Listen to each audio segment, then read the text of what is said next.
रसूलुल्लाह सल्लल्लाहु अलैहि वसल्लम का ज़िक्र काफ़ी देर से यहाँ जारी है और अपनी ज़ात रिसालत के साथ अक़ीदत को और अक़ीदे को मज़बूत करने की खातिर आप सब यहाँ जमा हैं। अल्लाह ताला हम सब को ज़ात रिसालत सल्लल्लाहु अलैहि वसल्लम के मुताल्लिक़ अक़ीदा और अक़ीदत इनको मज़बूत रखने की तौफ़ीक़ अता फ़रमाए। याद रखिएगा, रसूलुल्लाह सल्लल्लाहु अलैहि वसल्लम से मोहब्बत करना, हुज़ूर अलैहिस्सलातु वस्सलाम से ग़ुलामी का रिश्ता कायम करना, रसूलुल्लाह सल्लल्लाहु अलैहि वसल्लम को अपना सबसे महबूब तरीन ज़ात हर एतबार से समझना, ये इंसान के ईमान के लिए शर्त अव्वल है। कहा ना किसी ने कि आका की मोहब्बत दीन हक की शर्त अव्वल है, इसी में हो अगर खामी तो सब कुछ नामुकम्मल है। हुज़ूर अलैहिस्सलातु वस्सलाम से वारफ्तगी के आलम में मोहब्बत करना ये ईमान का हिस्सा नहीं बल्कि ईमान की असल है।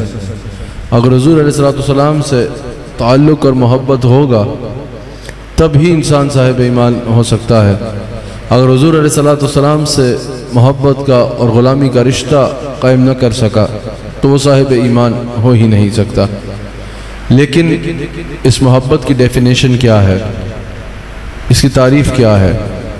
रसूलुल्लाह अलैहिस्सलातु वस्सलाम से अगर प्यार है तो उसकी कोई ना कोई डेफिनेशन तो होगी ना, कोई ना कोई मैंडेट तो होगा, कोई ना कोई मयार तो होगा कि इस पर उतरना ज़रूरी है तो मोहब्बत जो है उसको मोहब्बत गिना जाएगा। अगर दुनिया की कोई मजाजी मोहब्बत भी हो तो उसका भी कोई ना कोई तकाज़े होते हैं। दुनिया की भी हर मोहब्बत के, चाहे वो रिश्ता जिस शक्ल में भी हो, उसके कोई ना कोई तकाज़े होते हैं मोहब्बत को साबित करने के लिए।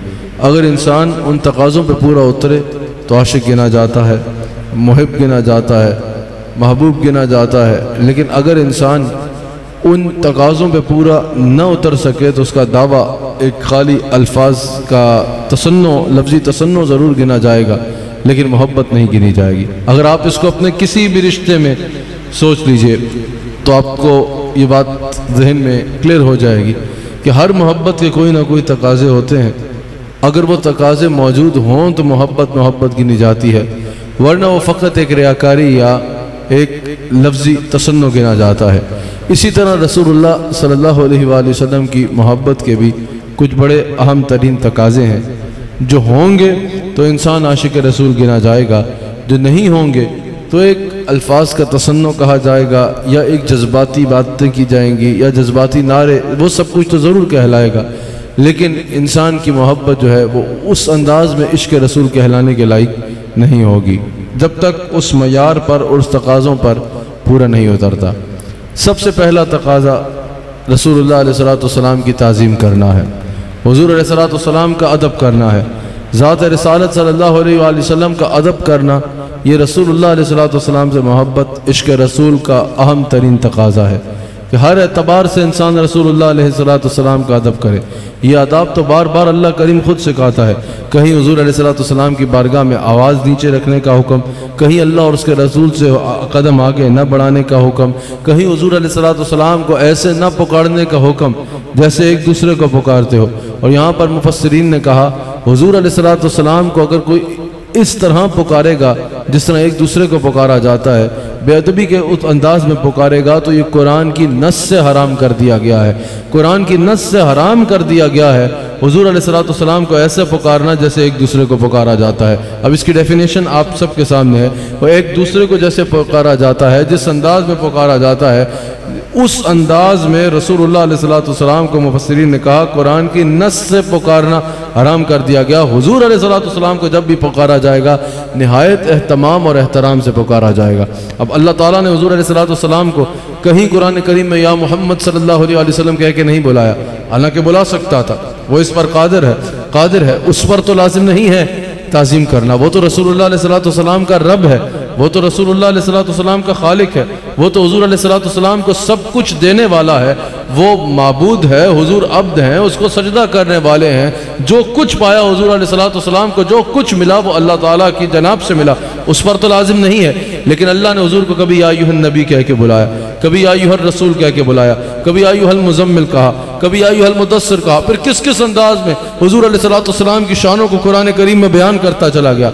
हुजूर अलैहिस्सलाम को कितने आला तरीन अलकाब से अल्लाह ताला कुरान में बुला रहा है, कहीं हुजूर अलैहिस्सलाम का नाम लेके नहीं बुला रहा। मुफस्सिरीन कहते हैं इसकी क्या वजह है कि बाकी तमाम अंबिया को अल्लाह ताला नाम लेके बुला रहा है, लेकिन रसूलुल्लाह सल्लल्लाहु अलैहि वसल्लम को अलकाब से बुला रहा है और इतने एहतमाम और एहतराम से हुजूर का जिक्र फरमा रहा है। कहा यह क़यामत तक आने वाली मखलूक को अल्लाह ताला दर्स दे रहा है, जो मेरा होगा उस पर यह बात वाज़े हो जाए कि हुजूर अलैहिस्सलाम का जब जिक्र आए तो बेतकल्लुफ़ी का अंदाज ना हो, जब हुजूर अलैहिस्सलाम का जिक्र आए तो बेबाकी का अंदाज ना हो, जब हुजूर अलैहिस्सलाम का जिक्र आए। आप बाज़ लोगों को सुनते होंगे अहले सुन्नत के अंदर, प्रॉपर अहले सुन्नत के अंदर तो ऐसा कोई तसव्वुर ही नहीं है, लेकिन दीगर जगहों पे आप सुनते होंगे जिक्र किया जाता है तो कितनी बेबाकी से नाम लेके बात कर दिया जाता है, किस तरह सिफात का इनकार बेबाकी से नाम लेके किया जा रहा होता है। कहा अल्लाह ताला ने वाज़े फरमा दिया, जब मैं अपने हबीब अलैहिस्सलाम का इतने एहतराम और इतने एहतमाम से जिक्र कर रहा हूँ, तो जो मेरा होगा वो मेरे हबीब अलैहिस्सलाम का जब जिक्र करेगा निहायत एहतमाम से करेगा और निहायत एहतराम से करेगा। इस बारगाह का अदब यानी रसूलुल्लाह सल्लल्लाहु अलैहि वसल्लम की बारगाह का अदब इतना ज़रूरी है। यहाँ अल्फाज निकालते हुए ख्याल करना चाहिए, अल्फाज अदा करने से पहले 1000 बार सोचना चाहिए कि मैं किस ज़ात अक़दस की बात कर रहा हूँ। हुजूर अलैहिस्सलाम के चाचा हज़रत अब्बास रज़ियल्लाहु तआला अन्हु से किसी ने पूछा ना कि आप बड़े हैं या रसूलुल्लाह सल्लल्लाहु अलैहि वसल्लम बड़े हैं। ऑफ कोर्स वाज़े है कि किसी सूरत ये सवाल जो है वो मकाम और मर्तबे के बारे में नहीं था।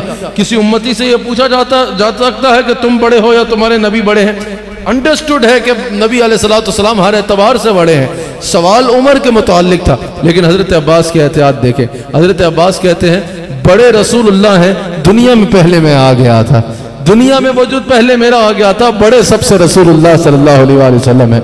हुजूर अलैहिस्सलाम की बारगाह का जिक्र करते हुए अब देखिए ना, जब अल्लाह करीम ने इरशाद फरमाया या अय्युहल्लज़ीना आमनू ला तक़ूलू राइना वक़ूलू उन्ज़ुरना, ए ईमान वालो रसूलुल्लाह सल्लल्लाहु अलैहि वसल्लम की बारगाह में रायना का लफ्ज़ न कहना बल्कि कहना उन्ज़ुरना या रसूल अल्लाह। अब मैंने सुबह भी बात की कि कोई भी बात समझने के लिए मुफस्सिरीन की ज़रूरत पड़ेगी, मुफस्सिरीन के बगैर कुरान को समझा जा नहीं सकता। अब इसका शान नज़ूल जब आपको पता होगा, वो क्या करते थे, रायना खींच के कहते थे, मतलब बयान किया जा सकता है लेकिन ये पाक और तैयब महफिल है। बेअदबी का मतलब निकालते थे, बेअदबी करते थे जिसका माना गलत बेअदबी वाला निकलता है। माज़अल्लाह वो लफ्ज़ बार बार जब हुजूर अलैहिस्सलाम कुछ फरमाते, सहाबा को अगर समझ ना आता दोबारा पूछना चाहते तो कहते रायना या रसूलुल्लाह सल्लल्लाहु अलैहि वसल्लम रियायत फरमा दे। हुजूर अलैहिस्सलाम से फिर पूछना होता।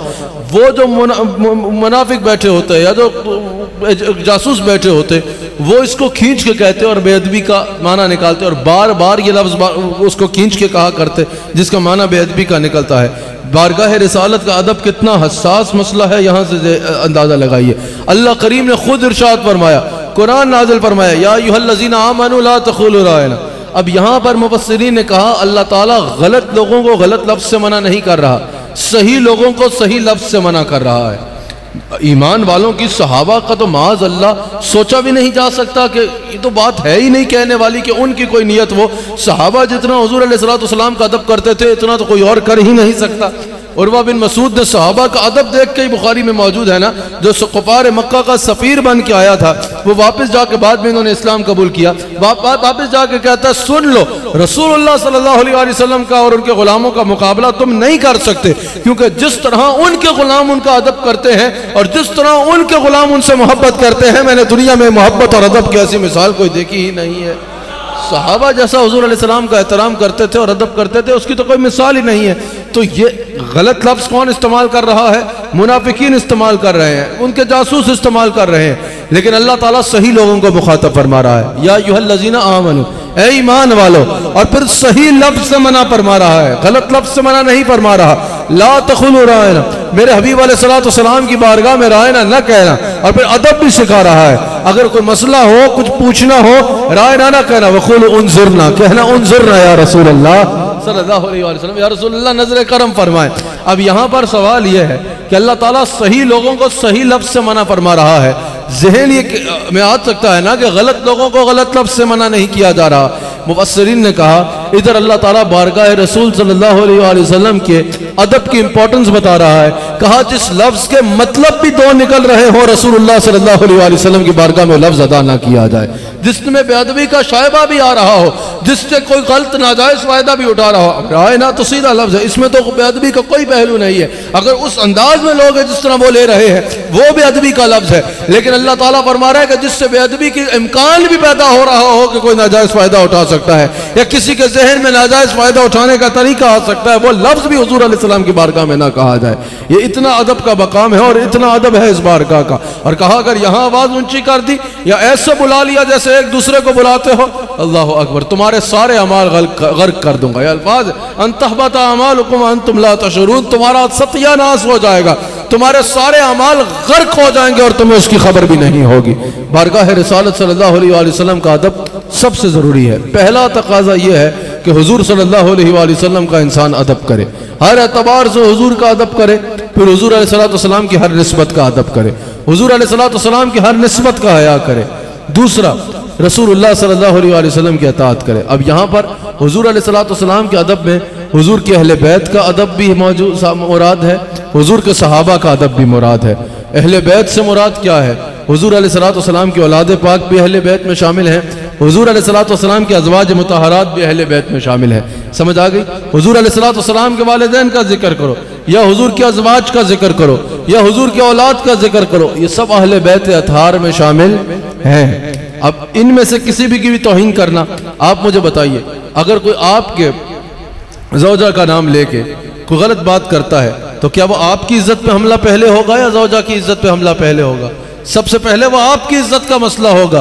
तो ये जो उम्महातुल मोमिनीन है, जो रसूलुल्लाह सल्लल्लाहु अलैहि वसल्लम के अज़वाज हैं, अज़वाज मुतहरात हैं, जिनको अल्लाह कुरान की नस से बता चुका है कि यहाँ औरतों की तरह नहीं है और कुरान की नस बता चुकी है कि ये मोमिनीन की माए हैं, इनके मुताल्लिक अगर कोई गलत बात करता है तो दर हकीकत वो ज़ात रिसालत सल्लल्लाहु अलैहि वसल्लम की बेअदबी हो रही है। इसीलिए तो इतना हसास मसला है।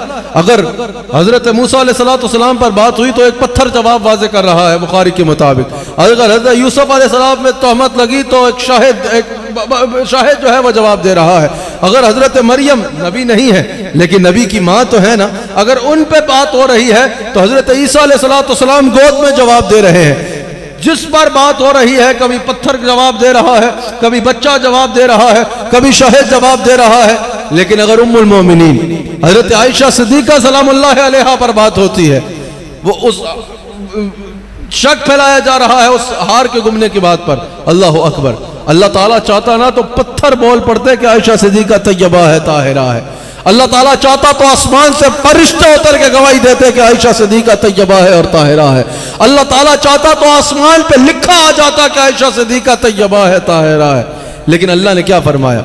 अल्लाह ताला ने हुजूर सल्लल्लाहु अलैहि वसल्लम, या मुहद्दिसीन ने यह भी तबसरा किया कि हुजूर अलैहिस्सलाम जानते थे कि हजरत सैयदा आयशा सिद्दीका सलामुल्लाह अलैहा तैयबा हैं और ताहिरा हैं, क्योंकि इनका इंतखाब फरमाया भी अल्लाह ने है। जिब्रील अमीन एक रेशम के कपड़े में चीज हुजूर की बारगाह में लेके आए। हुजूर अलैहिस्सलाम ने खोला, देखा हजरत आयशा की शबीह थी। कहा जिब्राइल ये क्या है? कहा या रसूल अल्लाह, अल्लाह ने दुनिया और आखिरत में आयशा को आपकी ज़ौजा बनाने का फैसला फरमा लिया है। तो ये इंतखाब किसका है? किसका इंतखाब है? जवाब दीजिए, किसका इंतखाब है? अल्लाह का इंतखाब है। हुजूर जानते थे कि ये तैयबा है और ताहिरा है, लेकिन इस तैयबा और ताहिरा के तैयबा और ताहिरा होने के नगमे क़यामत तक कला पे जाने थे।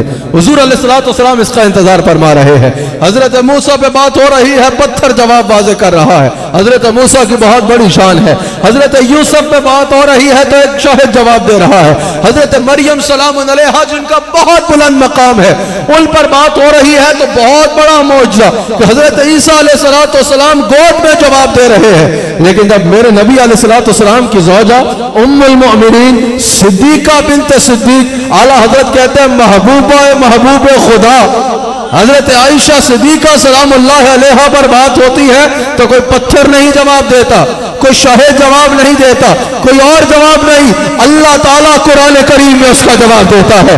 कुरान करीम में सूरह नूर की 18 आयत में हजरत आयशा सिद्दीका सलाम अलैहा की पाकी को बयान किया जाता है, उनके तैयबा और ताहिरा होने को बयान किया जाता है। यहां से उम्मत को अदब का दर्स मिल रहा है, समझ रहे हैं? यहां से उम्मत को अदब का दर्स मिल रहा है। अब हजरत आयशा सिद्दीका सलाम अलैहा हो, हुजूर के अज़वाज मुतहरात हो, हुजूर के सहाबा हो, हुजूर के अहले बैत हो, इन सब का अदब करना अदब रसूल में शामिल है। इनमें से किसी की भी बेअदबी की जाएगी तो वो अदब रसूल के तकाज़ों को जो है वो पामाल किया जा रहा होगा अपनी जानिब से, अपनी तरफ से। इसलिए रसूलुल्लाह अलैहि सल्लम का अदब यह है कि हुजूर की हर निस्बत का हया किया जाए, फिर हुजूर अलैहि सल्लम की इत्तबा की जाए।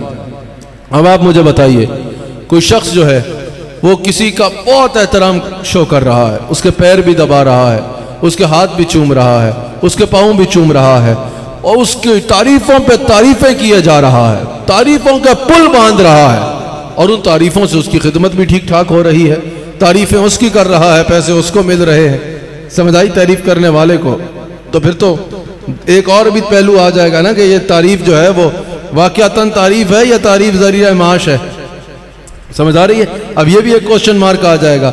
अब फिर पता कैसे चलेगा कि ये तारीफ वाक़यातन इसकी तारीफ है और ये तारीफ वाक़यातन दिल और मोहब्बत से तारीफ है?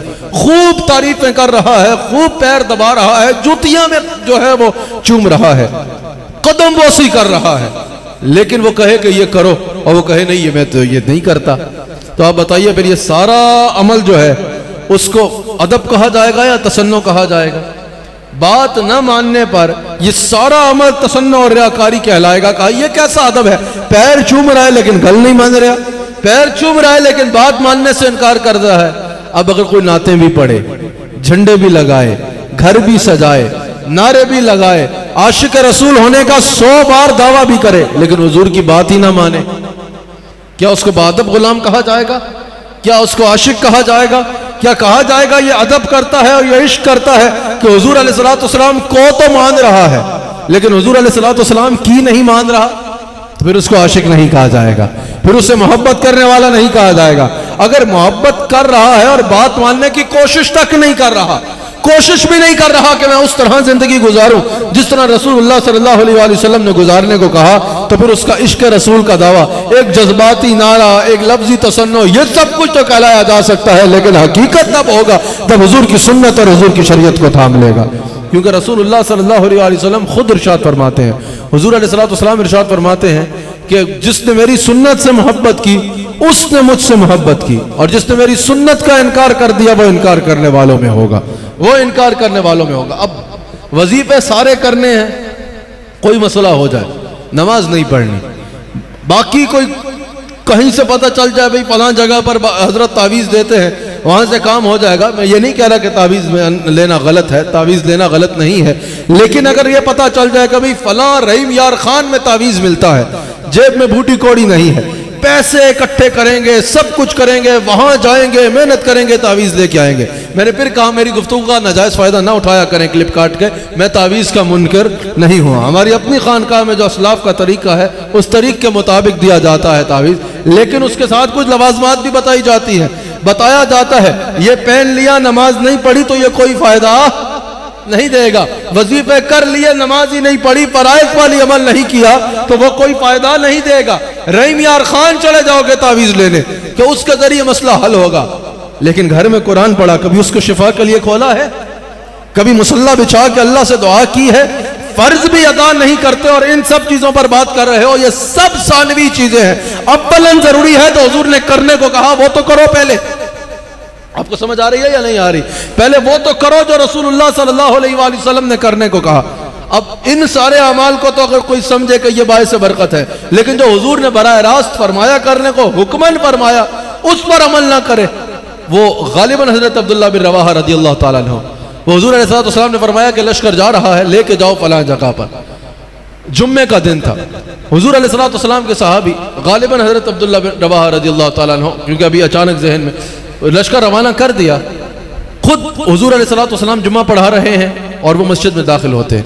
हुजूर अलैहिस्सलाम ने फरमाया कि मैंने तुम्हें यह नहीं कहा था कि लश्कर के साथ निकल जाओ? कहा हुजूर उसी वक्त आपके हुक्म पर रवाना कर दिया काफिला लेकिन मैंने सोचा कि मेरे पास ज़रा तेज़ रफ्तार घोड़ा है, जुम्मे का वक्त करीब है, आप जुम्मा पढ़ा रहे हैं, मैं आपके पीछे जुम्मा पढ़ने की सआदत हासिल कर लूँ और फिर मैं तेज़ रफ्तार घोड़ा है, जुम्मा पढ़ते ही जो है वापस उसमें लश्कर में शरीक हो जाऊँगा काफिले में। और उनकी नीयत भी ये थी कि सब तैयारी कर ली कि मैं जुम्मा पढ़ूँ और हुजूर के पीछे जुम्मा पढ़ के फ़ौरन जाकर उस काफिले को पकड़ लूँ और उसमें शरीक होकर चला जाऊँ। हुजूर ने फरमाया कि जुम्मे के अमल की खातिर, अब उनकी नीयत गलत नहीं थी, यहाँ पर कोई बात ये ना करे कि नीयत, उन्होंने जाना ही था, बचना तो नहीं था, जाना ही था, बचने से मुराद बचने के लिए नहीं रुके थे, जाने की नीयत थी, लेकिन नीयत ये थी कि हुजूर अलैहिस्सलाम के पीछे जुम्मा पढ़ के चले जाओ। लेकिन उन सहाबा के सदके ना जाएं, उनकी कुछ अदाएं होती थी जिसके लिए कयामत तक उम्मत को रहनुमाई मिल जाती थी। आप समझ रहे हैं, सहाबा का जिक्र इस अदब से होना चाहिए, इस अदब से होना चाहिए, बल्कि इससे कई गुना बढ़ के अदब से होना चाहिए। कहा कि मैंने सोचा कि जुम्मा पढ़ के चला जाऊं। हुजूर अलैहिस्सलाम ने फरमाया कि तुम जुम्मा की खातिर रुक गए, याद रखना अगर जमीन और आसमान के बराबर और इसके दरमियान जो कुछ है, इतनी नेकियां भी एक तरफ होना मेरे हुक्म की बजावरी से बढ़ के नहीं हो सकती। यह ज़ात रिसालत का मकाम भी है। एक तरफ जुम्मा पढ़ने के लिए रुका जा रहा है और हुजूर फरमाने मैंने कहा चले जाओ, जुम्मे के लिए रुक गए, अगर जमीन और आसमान के दरमियान जितना कुछ है वो नेकियों से भर दिया जाए तब भी मेरे एक हुक्म की बजावरी से बढ़ के अजर नहीं है। तो ये रसूलुल्लाह अलैहि वसल्लम के फरमान का मकाम है। अब क्या ये बात खाली सुभान अल्लाह वाह वाह वाह वाह सुभान अल्लाह नारा रिसालत या रसूलुल्लाह इसके लिए है? नहीं, बल्कि ये अपने हालात पे नजर डालने के लिए है कि हुजूर अलैहिस्सलाम के हुक्म सिर्फ सहाबा के लिए तो नहीं थे, हमें भी जिंदगी गुजारने के लिए कोई हुक्म दिए हैं। जो दुकान पे ताजर बैठ के दुकान चला रहा है उससे भी तजारत के लिए कुछ असूल दिए हैं। जो दूध में मिलावट कर रहा है उसके लिए भी कोई असूल है। जो कारोबार में डंडी मार रहा है उसके लिए भी कोई असूल है। जो मुलाजिम जो है वो हक मार रहा है अपने मालिक का उसके लिए भी असूल है। जो सड़क पर बदनिगाहियां कर रहा है उसके लिए भी कोई असूल है। जो रिश्वत खा रहा है उसके लिए भी कसूर है। जो रिश्वत दे रहा है उसके लिए भी असूल है। सोशल लाइफ में भी हर मामले में रसूलुल्लाह अलैहिस्सलाम ने असूल मुरतब किए हैं। अब हमें यह देखना है कि हम उस पर कितना अमल करते हैं। समझ आ गई? आखिरी हदीस शरीफ जिस पर मैंने अपनी बात को खत्म करना है, रसूलुल्लाह सल्लल्लाहु अलैहि वसल्लम का दरबार है। एक सहाबी हाजिर होते हैं, हुजूर की बारगाह में सलाम अर्ज करते हैं। हुजूर अलैहिस्सलाम का निगाह रहमत दूसरी तरफ है। सहाबी परेशान हो जाते हैं। सहाबा का तो मकसद ही ये था जिंदगी का कि हुजूर को खुश रखें। हम तो सिर्फ नारे लगाते हैं ना, ज्यादातर सिर्फ नारे लगा के समझते हैं कि हमने सारा इश्क रसूल का हक अदा कर दिया। इश्क रसूल कंप्लीट सबमिशन मांगता है। समझ आ गई है? मुकम्मल सबमिशन मांगता है इश्क रसूल कि जिंदगी उस किस तरह गुजारनी है, एक एक चीज की तरह। कारोबार किस तरह करना है, जॉब किस तरह करनी है, बाप कैसा बनना है, बेटा कैसा बनना है, शौहर कैसा बनना है, बीवी कैसी बननी है, सड़क पे कैसे चलना है, मुआशरे में कैसे रहना है, एक एक चीज के मामले में फिर वैसे करना है जैसे हुजूर ने कहा। समझ आ गई? एक एक चीज वैसे गुजारनी है जैसे हुजूर ने कहा। वो किसी ने कहा ना कि किसी गुलाम को खरीदने गया, कहा तेरा नाम क्या है? कहा नाम मेरा क्या, नाम मेरे मालिक का, जो वो ले जाए मुझे। कहा तेरी जात क्या है? कहा जात मेरी क्या, जात मेरे मालिक की, जो ले जाए। कहा ये बता तेरी पसंद क्या है? कहा नौकर की भी कोई पसंद, मेरी पसंद क्या, पसंद मेरे मालिक की, जो मेरे मालिक को पसंद आए। कहा था तेरी जिंदगी का एम क्या है, गोल क्या है? कब मेरी जिंदगी की ख्वाहिश, मेरी नौकर की भी कोई ख्वाहिश होती है, जो मेरा मालिक चाहे उसने खरीदा और कहा मैं तुझे आजाद करता हूं, बस दुआ कर जैसा तू अपने मालिक का वफादार है मैं अपने मालिक का वफादार हूं। अब वो बुखारी की वो हदीस ज़हन में लाओ ना कि हुजूर बैठे हैं, मिना में बैठे हैं, फरमाते हैं मेरे साहबा ये कौन सा शहर है? सबको पता है हज ईरान में नहीं होता, दूर दूर से हज करने मक्का आए हैं, दूर दूर से हज करने के लिए मक्का आए हैं, पता है शहर मक्का है। ये बुखारी में है। हुजूर फरमा रहे मेरे साहबा ये शहर कौन सा है? या रसूलुल्लाह हमें नहीं पता, आप जानते हैं। लोग हैरान, नहीं पता कौन सा शहर है? हुजूर अलैहि सलाम फरमाते हैं कि आज दिन कौन सा है? सबको पता यौमुन नहर है। या रसूलुल्लाह हमें नहीं पता कौन सा दिन है, आप जानते हैं। हुजूर ने फरमाया अच्छा ये बताओ ये महीना कौन सा है? ये बुखारी में मौजूद है। हुजूर ने फरमाया ये महीना कौन सा है? हुजूर हमें क्या पता कौन सा महीना है, आप बेहतर जानते हैं। बाद में बुखारी में मौजूद है। किसी ने पूछा तुम्हें नहीं पता था कौन सा शहर है, तुम्हें नहीं पता था कि कौन सा दिन है? ये बात जरा आशिक मिजाज आदमी समझेगा। समझ आई? तुम्हें नहीं पता कि दिन कौन सा है, तुम्हें नहीं पता कि शहर कौन सा है।